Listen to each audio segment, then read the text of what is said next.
자, 기한입니다. 일단 의미는 장래 발생이 확실한 것이 뭐죠? 기한입니다. 일단 이렇게 되는 거죠. 장래 발생이 확실한 것이 기한인데, 기한이 도래함으로써 효과가 생긴다면 이거 우리가 시기라고 하고요. 효과가 없어진다면 이거 우리가 종기라고 하거든요. 예를 들어서 임대차 계약을 하면서 5월 1일부터 내년 4월 30일까지다 라고 계약을 했다면 5월 1일이 도래하게 되면 임대차 계약의 효과가 생기니까 시기, 내년 4월 30일이 도래하면 임대차 계약의 효과가 없어지니까 종기가 되고요. 요 시기와 종기 사이를 우리가 뭐라 그러냐면 기간이라고 해요. 여기서 우리가 좀 체크할 것은 기간이라는 개념이 나오려면 반드시 뭐가 필요하냐면 기한. 특히 반드시 종기가 있어야지만 뭐가 될 수 있냐면 기간이 될 수 있다는 거 좀 유의하셔야 되고, 우측에 보시면 판례가 세 가지가 나와 있죠. 먼저 다번 판례부터 볼 겁니다. 일단 다번 판례는 이런 문제입니다. 갑과 을이 만나가지고 토지 임대차 계약을 하면서 존속기간을 뭐라고 정했냐면 임차인에게 매도할 때까지 이렇게 적었다는 거죠. 근데 여기서 문제가 되는 것은 뭐냐면 임차인에 매도할 때까지는 기한이 아니죠. 임차인이 살 수도 있고 안 살 수도 있고 뭐죠? 불확실한 거니까 요거는 뭐예요? 조건이지 뭐가 아닌 거죠? 기한은 아닌 거죠. 그러면 기한이 없다면 무엇도 없어요? 존속기간도 없으니까 요 임대차는 존속기간의 약정이 없는 임대차가 된다. 이런 얘기입니다. 다번 판례입니다.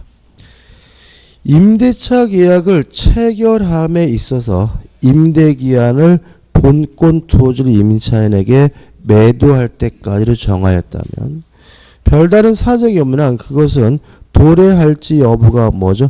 불확실한 것이므로 기한을 정한 것이라 볼 수는 없으니 위 임대차 계약은 어떻게 되는 거죠? 기간에 약정이 없는 것으로 하고 해석함이 뭐죠? 상당하다. 이런 의미 되는 거죠. 다시 말하면 기간이라는 개념이 나오려면 기한, 종기가 있어야 되고요. 임차인에게 매도할 때까지는 불확실한 것이니까 기한이 아니라 뭐죠? 조건이고, 따라서 요 임대차 계약은 존속기간 약정이 없는 임대차가 된다. 이런 얘기죠. 그 다음에 가와 나번 판례인데요. 요런 가는 이런 문제입니다. 내가 죽으면 너에게 자동차를 주겠다라고 했어요. 저는 반드시 죽으니까 이것도 뭐죠? 기한인데 문제는 제가 실종이 됐어요. 실종이 되는 바람에 죽었는지 살았는지를 확인할 수 없는 상태가 됐어요. 확인하는 것이 불가능한 상태가 됐어요. 이것이 어떻게 될 것이냐. 이 문제에 대해서 우리 판례는 제가 사망한 경우 물론 기한이 도래할 뿐만 아니라 실종되는 바람에 살았는지 죽었는지 확인하는 것이 불가능하게 된 때에도 뭐가 되는 거냐면 기한이 도래하게 된다는 거죠. 따라서 유가족은 제가 죽었을 때뿐만 아니라 실종된 경우에도 자동차를 달라고 뭐 할 수 있냐면 요구할 수 있다는 판례입니다. 가본 보시면 당사자가 불확정한 사실이 발생한 때를 이행기한으로 정한 경우 불확정 기한이고 내가 죽으면 이런 거겠죠. 그 사실이 발생한 때는 물론 그 사실의 발생이 불가능하게 된 때에도 이행기한은 뭐죠? 도래하는 것으로 보아야 한다. 이해되시죠? 여기고. 근데 나번은 이런 판례입니다. 을이 갑에게 예를 들어서 300만 원을 빌려줬어요. 근데 이행기를 며칠로 정했냐면 예를 들어서 10월 22일 날 변제하기로 했어요. 10월 22일이면 아주 쫄깃쫄깃한 날짜도 우리가 시험을 언제 보죠? 10월 27일 날 보니까 시험 보기 뭐죠? 5일 전입니다. 갑이 뭐죠? 심장이 뭐죠? 쫄깃쫄깃하고 긴장될 텐데 우리 갑한테 전화 온 거죠. 야 10월 22일 날 돈 갚기로 해서 돈 준비되냐 그랬더니 갑이 뭐라 그랬냐면 야 너 있잖아. 나 이거 공부 괜히 시작했나봐. 그저 같은 거 괜히 시작해가지고 지금 5일 후에 시험 보는데 미치겠어. 나 신경 쓸 틈이 없거든. 나 이런저런 나한테 좀 안 해주면 좋겠거든. 그랬더니 우리 갑한테 그렇게 힘들어? 그러면 시험 보면 갚어라고 얘기했어요.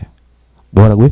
시험을 보면 갚으라고요. 그래서 갑이 을에게 이제 시험을 보면 뭐 하기로 했죠? 변제하기로 한 거죠. 근데 문제는 이제 10월 27일 날이 됐는데 갑이 생각해 보니까 봐봤자 떨어질 것 같아요. 근데 시험 보면 뭘 하기로 했어요? 돈을 갚기로 했으니까 시험을 안 봤어요. 돈 안 갚으려고. 그걸 어떻게 볼 것인가. 이게 뭐죠? 나번판례입니다. 나번판례 나를 기준으로 해가지고요. 하나, 둘, 셋, 넷, 다섯 따라서 있죠. 그죠? 중간에 나를 기준으로 하나, 둘, 셋, 네 번째. 하나, 둘, 셋, 넷 중간에 따라서 읽어볼게요. 이미 부담하고 있는 채무에 관하여 일정한 사실이 부관으로 붙여진 경우에는 특별한 사정이 없는 한 그것은 변제기를 뭐죠? 유효한 것으로서 그 사실이 발생할 때 시험을 본 때 또는 발생하지 아니한 것으로 확정된 때 보지 않은 때에도 기한이 뭐죠? 도래한다. 이해되시나요? 다시 말하면 시험을 보면 돈을 갚으라는 말은 조건을 건 게 아니라는 거죠. 이거는 10월 27일까지 기간을 뭐예요? 연장해 준 곳에 불과한 거기 때문에 갑은 시험을 보든 안 봤든 10월 27일이 되면 뭘 해야 돼요? 갚아야 된다. 이런 의미가 됩니다. 다시 한번요. 10월 22일 날까지 돈을 갚기로 했는데 시험을 보면 갚으라는 말은 말 그대로 보면 갚고 안 보면 안 갚고 이런 문제가 아니라 변제 기간을 뭐 한 거죠? 연장해 준 거 유효한 것에 불과하다는 거죠. 따라서 갑의 입장에서는 시험을 보든 안 보든 뭘 해야 돼요? 갚아야 되는 것이기 때문에 이거는 조건이 아니라 뭐로 이해됩니까? 기한으로 이해된다는 판례입니다. 그 다음에 종료, 시기, 종기 나와 있고요. 확정기한, 불확정기한. 뭐 날짜처럼 장래 그 도래 시점이 확정되어 있는 것은 확정기한이고요. 내가 죽으면 자동차를 준다는 것처럼 죽는다는 사실은 확실하지만 언제 죽을지가 불확정되어 있는 것을 우리가 불확정기한이라고 합니다. 그 다음 넘겨보시면 3번 기한을 붙일 수 없는 법률행위는 조건과 유사해요. 가족법상 행위에 기한을 붙일 수 없습니다. 만약에 가족법상 행위에 기한을 붙이게 되면 반사회적 무효고요. 또 단독행위에도 원칙적으로 기한을 붙일 수가 없는데 주의하실 것은 엄수표입니다. 엄수표의 경우에는 거래의 안전을 위해서 조건을 붙일 수는 없지만 변제일, 기한을 붙이는 것은 가능하고요. 4번 기한부 법률효력은 똑같습니다. 조심할 것은 뭐냐면 2번 기한 도래 후의 효력인데 시기가 도래하게 되면 효과가 생기고요. 종기가 도래하게 되면 효과가 없어지는데 당사자 간의 특약으로도 소급시킬 수가 없다는 건 꼭 기억해 두셔야 돼요. 우리가 조건은 소급하지 않지만 당사자 간의 특약으로 뭐 할 수 있었죠? 소급시키는 것이 가능했는데 기한은 특약으로도 뭐 하지 못해요? 소급시키지 못합니다. 그 다음 5번 해가지고 뭐가 나오냐면 기한의 이익이 나옵니다. 자, 요런 문제입니다. 을이 갑에게요 1억을 빌려줬어요. 그러면 갑이 채무자고요. 을이 채권자가 되는데 12월 31일까지 돈을 갚으라고 기한을 정했단 말이죠. 그러면 이 12월 30일이라는 기한은 누구에게 좋은 건가? 우측에 맨 위에 보시면 의가 나옵니다. 기한의 이익이라 함은 기한이 도래하지 않음으로 해서 당사자가 받는 이익입니다. 다시 말하면 도래함으로써 받는 이익이 아니라 도래하지 않음으로써 받는 이익이 기한의 이익임을 주의하시기 바라고, 따라서 기한은 원칙적으로 누구에게 이익이 되냐면 채무자에게 이익인 거죠. 왜냐하면 12월 31일이 도래하지 않았다면 갑은 돈을 갚을 필요가 없는 거고요. 12월 30일이 도래하지 않았다면 채권자는 뭐 할 수 없죠? 돈을 받을 수가 없는 거니까 원칙은 뭐죠? 채무자에게 있습니다. 그래서 이 기한의 이익을 갖는 자에 가지고 기한의 이익은 원칙적으로 채무자에게 있는 것으로 추정을 합니다. 그 다음에 하단에 1, 2, 3번에서 내용이 나오는데요. 이렇게 정리하는 게 더 기억하기 편합니다. 무상인 행위는 채무자만 기한의 이익이 있다. 유상인 행위는 채권자만 기한의 이익이 있다. 세 번째는 예외적인 거죠. 무상임치. 꽁꼬로 물건을 보관하기로 하는 계약은 예외적으로, 죄송합니다.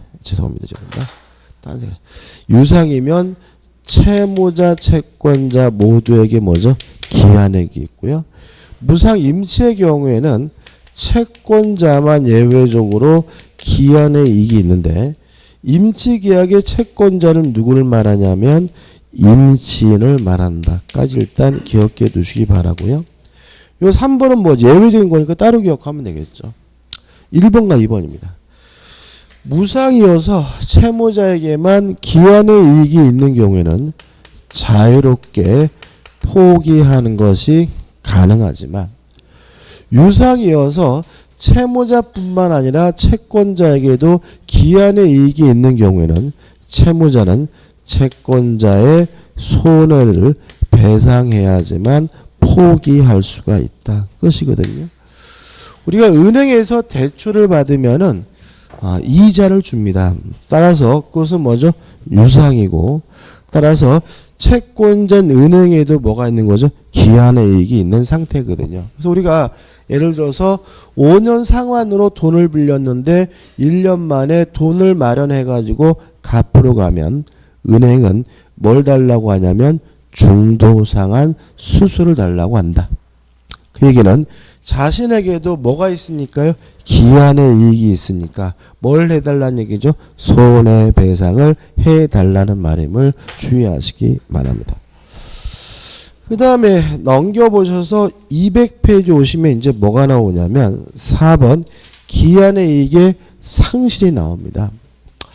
일단 2번 상실 사유가 나오는데 채무자가 담보를 손상하거나 감소 또는 멸실하게 한 때, 채무자가 담보 제공의 의무를 이행하지 아니한 때, 채무자가 파산한 때입니다.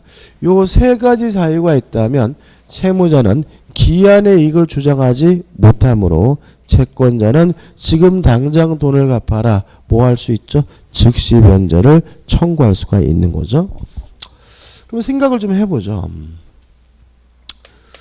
을이 갑에게 1억을 빌려주면서 12월 31일까지 변제하기로 했는데, 그리고 갑 소유 A 건물에다가 뭘 설정했냐면 저당권을 설정했어요. 근데 어느 날 을이 지나가다 보니까 요놈이 우통 벗고 지붕에 올라가서 막 건물을 뭐 하고 있냐면 때려 부시고 있어요. 철거하고 있는 거죠. 그래서 을이 야 자식 힘 대빵 세나라고 감탄할 문제가 아니다. 왜냐하면 건물이 철거되면 무엇도 없어져요? 저당권도 없어지게 되는 거죠. 다시 말하면 담보를 손상 감소 멸시하면 채무자는 뭘 하게 되는 거죠? 기한이익을 상실하게 되고요. 따라서 을은 지금 당장 돈을 갚아라. 뭐 할 수 있냐면 즉시 변제를 청구하는 것이 가능하고요. 만약에 즉시 변제를 청구했는데도 불구하고 갑이 돈을 못 갚는다면, 변제하지 못한다면 그때는 뭐죠? 이행지체 채무불이행이 됩니다. 이해되시죠? 그죠? 요거예요. 근데 문제는 뭐냐면 판례 가지고 나와 있단 말이죠. 판례는 기한이익 상실 특약인데 제가 저번 강의 때는 요 판례를 설명드리지는 않았어요. 오늘은 설명드릴 건데, 자, 이런 문제입니다. 을이 갑에게요 1억을 빌려주면서 12월 31일까지 돈을 갚기로 하고요. 갑과 을이 뭘 했냐면 특약을 맺었어요.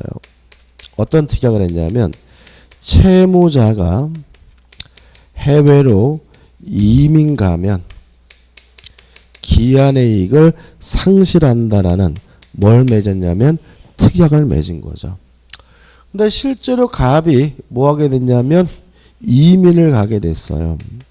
그러면 을은 갑이 이제 뭐 한 거죠? 기한의 이익을 상실한 것이니까 채무자가 해외로 이민 가면 즉시 변제한다는 뭘 했어요?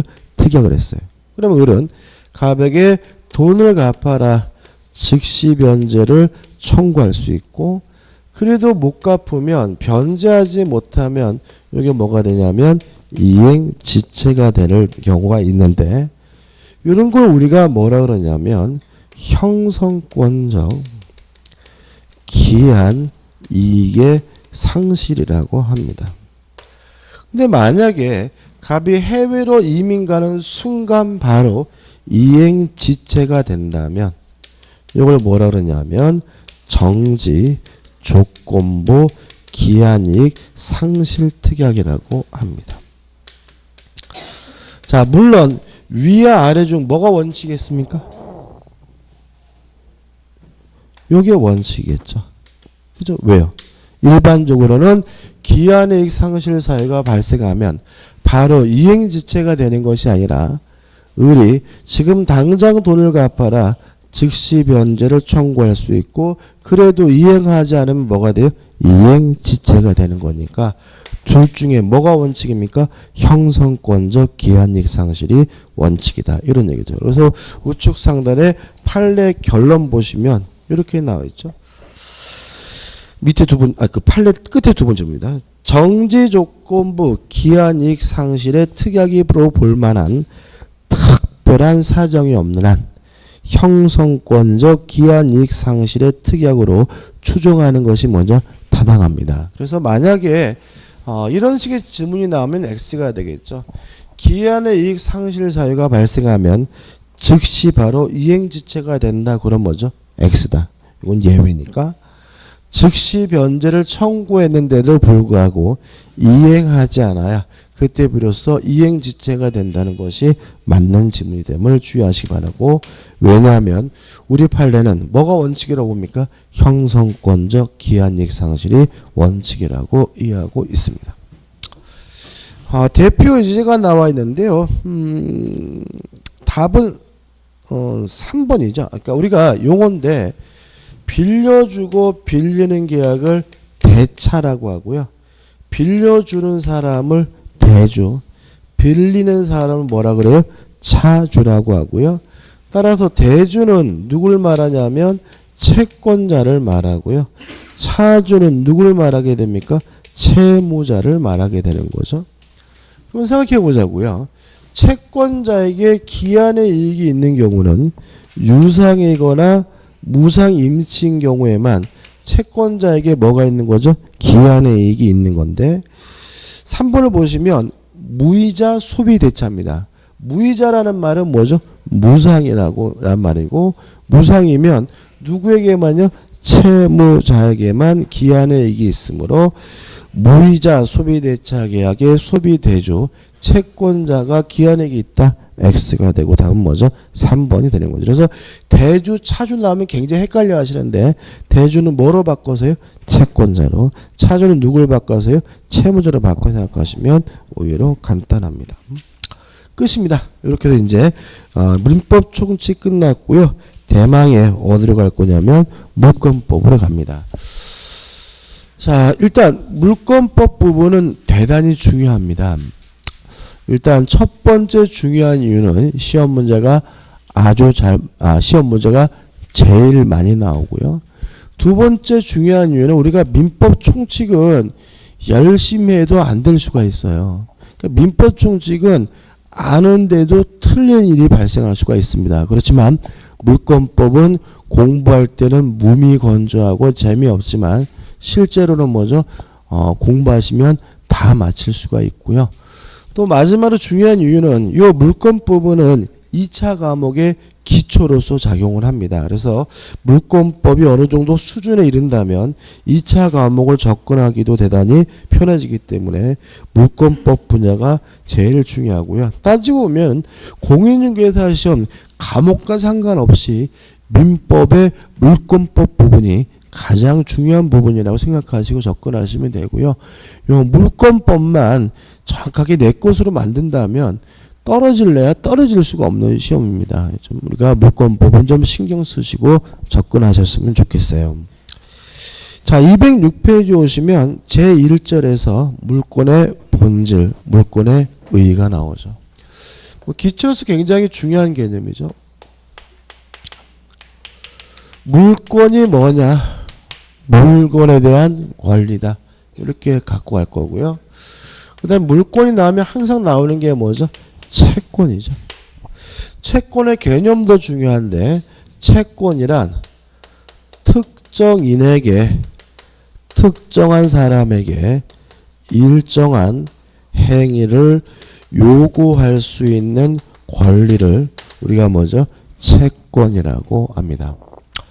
따라서 물권은 물건에 대한 권리라고 해서 대물권 이런 말을 쓰고요.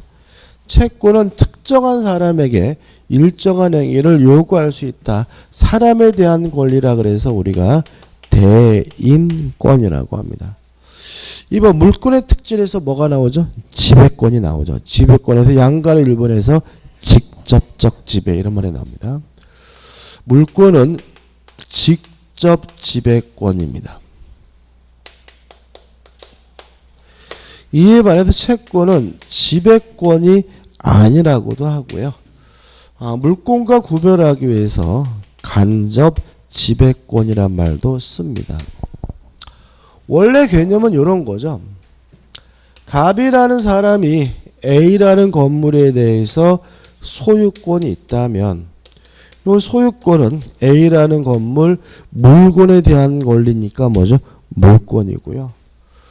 을이 갑에게 1억을 빌려줘서 1억을 달라고 요구할 수 있다는 채권이라는 말은 을은 갑이라는 특정한 사람에게 돈을 갚으라고 뭐 할 수 있어요? 요구할 수 있으니까 을에게 뭐가 있는 거죠? 채권이 있다. 이게 개념이 되고요. 갑은 소유권, 물권을 통해서 어떻게 만족을 얻냐면요. 이 건물을 직접 지배해서 스스로 만족을 얻는 거죠. 다시 말하면 물권이 직접 지배권이라는 말은 타인으로부터 협력이나 이행을 받을 필요 없이 그 물건을 직접 지배해서 만족을 얻게 된다. 이런 얘기고요. 이에 반해서 채권은 전혀 다르죠. 을이 갑에게 1억을 빌려주고 1억을 달라고 요구할 수 있는 채권이 있다 그래서 을에게 뭐가 생기는 건 아니죠. 만족이 생기는 건 아니죠. 동의하시죠? 갑이 을에게 돈을 갚아줘야 비로소 을에게 뭐가 생겨요? 만족이 생기니까 채권은 지배권이 아니라는 말은 타인의 이행이 있어야 협력이 있어야 비로소 만족을 얻는다는 의미에서 채권은 뭐가 아닌 거죠? 지배권이 아닌 것이 되는 거죠. 그래서 여기서는 중요한 논점이 나오게 되는 거죠. 전세권은 물권입니다. 임차권은 채권이에요. 그럼 어떻게 되냐면 전세권자가 살고 있는데 보일러가 고장이 났어요. 전세권자가 집주인에게 고쳐달라고 요구할 수 있습니까? 없습니까? 없다. 왜냐하면 전세권이 물권이라는 말은 스스로 지배해서 먼저 만족을 얻어야 되고 타인으로부터 뭘 받지 못해요? 협력, 이행을 받지 못하니까요. 그래서 우리가 앞으로 배울 전세권, 지사권, 지역권 같은 모든 용익물권은 필요비 상한 청구권이 없어요. 이에 반해서 임차권은 고장난 보일러가 있으면 임대인에게 고쳐달라고 뭐 할 수 있죠? 요구할 수가 있다. 왜냐하면 임차권이 채권이라는 말은 임차권 자체가 만족을 주는 것이 아니라 타인이 이행을 해야 임대인이 협력해야 비로소 뭐죠? 만족을 얻을 수 있다는 의미에서 수리는 임대인이 해줘야 되는 것이고 임차인이 수리비를 지출했다면 임차인은 수리비, 필요비 상한을 뭐 할 수 있어요? 청구할 수 있다. 이렇게 되는 거죠. 한번 더 해볼까요? 제가 전세권자입니다. 전세권자인데 이사 가려고 갔더니 그 집에 이상한 놈이 살고 있어요. 이랬을 때 전세권자는 집주인에게 전화해가지고 그 사람을 쫓아내달라고 요구할 수 있습니까? 없습니까? 없다. 왜냐하면 물권은 직접 지배권, 스스로 알아서 뭐죠? 사용 수익해야 돼요. 따라서 이상한 놈이 있으면 스스로 알아서 뭐요? 쫓아내야 됩니다. 집주인에게 쫓아달라고 뭐 할 수 없어요? 요구할 수 없어요. 문제 지금 이렇게 나오는 거죠. 전세권 설정자는 목적물 인도 의무가 있다. X. 전세권 설정자는 인도해주고 방해를 제거해줄 의무가 없어요. 왜요? 전세권은 물권이니까 스스로 알아서 뭘 해야 돼요? 사용 수익해야 되니까요. 임차권은 뭐죠? 채권이니까 이사 가려고 할 때 이상한 놈이 있으면 집주인에게 전화해가지고 요 사람 쫓아내주세요라고 뭐 할 수 있는 거죠? 요구할 수가 있다. 따라서 임대인은 목적물 인도 의무가 있다. 그럼 뭐죠? O 맞는 지문이 되는 것임을 주의하시기 바랍니다. 이해되시죠? 그죠? 별거 아니지만 중요하고. 그 다음 우측에 보시면 배타적 지배라고 하죠. 물권은 배타적 지배권, 배타성이 있고요. 채권은 이에 반해서 배타성이 없습니다. 개념은 이런 거죠. 갑이라는 사람이 이미 뭘 가지고 있어요? 소유권을 가지고 있다면 다른 사람이 이 건물에 대해서 중복해서 뭘 가질 수 없죠? 소유권을 가질 수는 없다.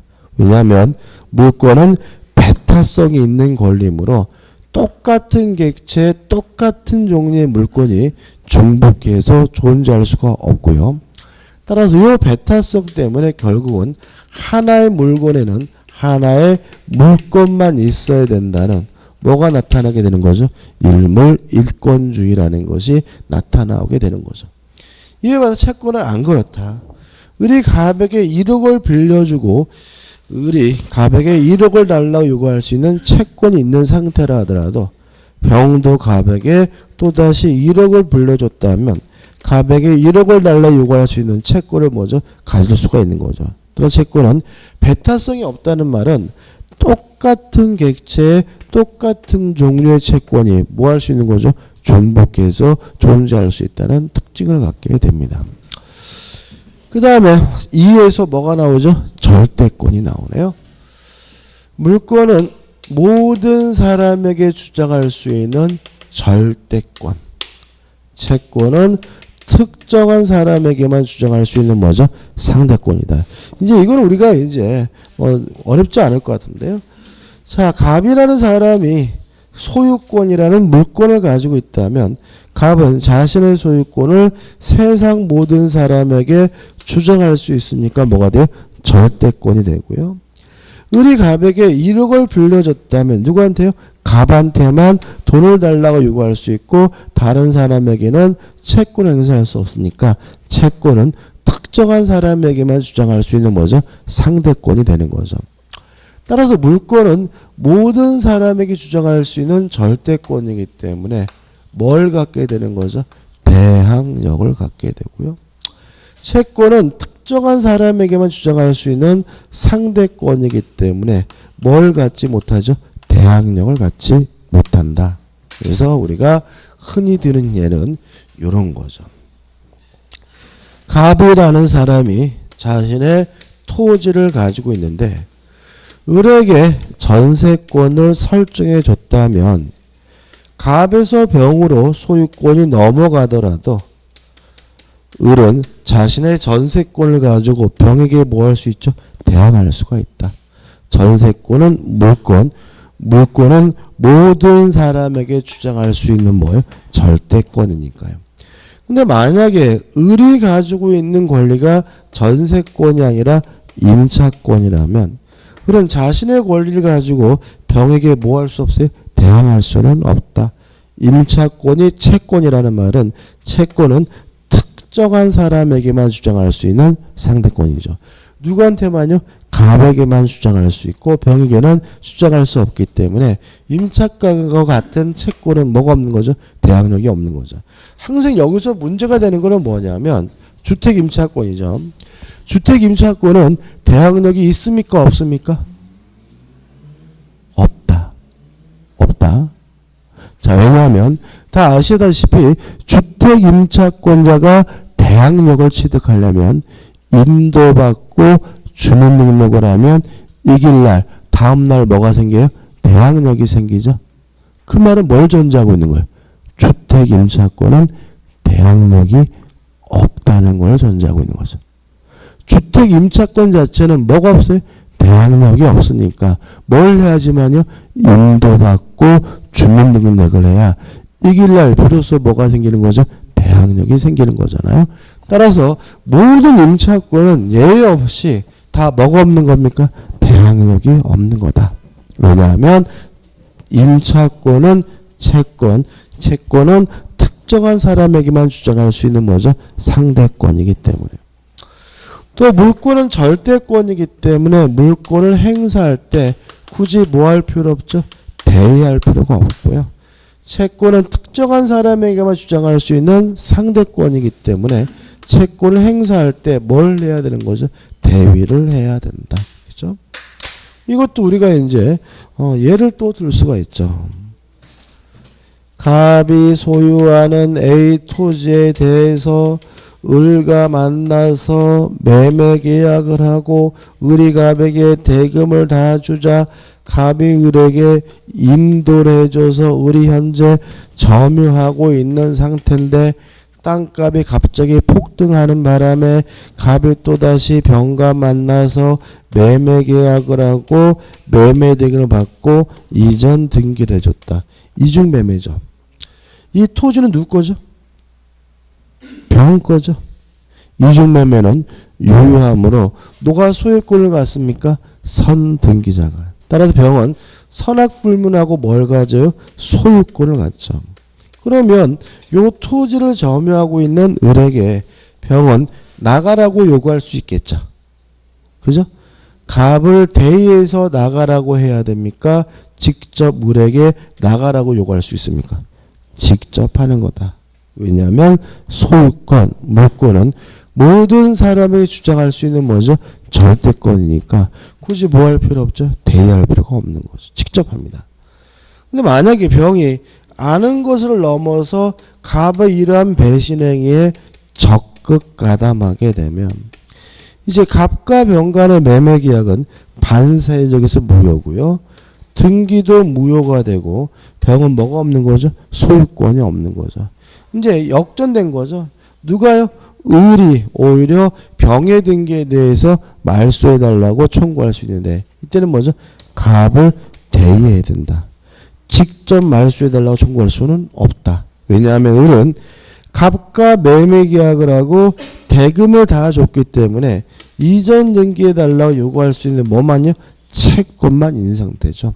아직 을에게는 뭐가 없습니까? 소유권, 물권이 없고 채권은 누구한테만요? 갑한테만 주장할 수 있는 상대권입니다. 따라서 갑을 대위해서 말소해달라고 청구하게 됨을 주의하시기 바랍니다. 따라서 대위해야 되느냐 아니면 대위할 필요 없느냐 가장 중요한 논점은 결국은 그 사람이 가지고 있는 권리가 물권이냐 아니면 채권이냐 문제가 되는 거죠. 그 다음 마지막으로 물권은 물건에 대한 권리이기 때문에 강한 양도성을 띱니다. 채권은 사람에 대한 권리이기 때문에 상대적으로 약한 양도성을 띠게 됩니다. 양도한다는 말은 결국은 뭐가 바뀌는 거죠? 주체, 사람이 바뀌는 거죠. 근데 물권은 물건에 대한 권리이기 때문에 사람의 개성이 중요하지 않아요. 따라서 자유롭게 양도할 수 있다. 강한 양도성을 띠는데 채권은 사람에 대한 권리이기 때문에 사람의 개성이 대단히 중요하고요. 따라서 함부로 채권을 양도할 수는 없습니다. 그래서 우리가 앞으로 배울 지상권, 지역권, 전세권과 같은 용의 물권은 자유롭게 양도할 수 있는 거고요. 임차권은 임대인으로부터 동의를 받아야지만 뭐 할 수 있어요? 양도할 수 있다는 차이점이 여기서 나오게 됨을 주의하시기 바라고 208페이지 50면 이제 뭐가 나오죠? 대표유제가 나오죠. 물권과 채권에 관한 다음 설명 중 틀린 것은 1번 물권은 모든 자에 대하여 주장할 수 있는 권리로서 절대권이고 채권은 특정한 상대방에 대한 권리이므로 상대권이다. 오, 맞죠. 2번 물권에는 배타성이 있으나 채권은 사람의 행위를 청구함을 내용을 하는 것이므로 배타성이 없다. 맞네요. 3번 채권은 특정인의 행위를 객체로 하나 물건을 객체로 하는 뭐죠? 재산권이고요. 4번 물권은 법률 또는 관습법에 의하지 않고는 임의로 창설할 수 없습니다. 이걸 우리가 물권 법정주의라고 하고 좀 이따 봐야 되고요. 채권은 그러하지 않다는 말은 자유롭게 창설할 수 있다는 얘기고요. 5번 물권은 임의 규정성이 강하나 채권은 강행복귀성이 강하다. X죠. 앞뒤가 뒤바뀌어 있습니다. 물권법의 지배념은 물권 법정주의이기 때문에 강행 규정 성질이 강하고요. 채권은 오히려 계약자의 원칙상 임의 규정도 성질이 강합니다. 여기까지 하고 좀 쉬었다가 이제 3에서 물권의 객체를 보도록 하겠습니다.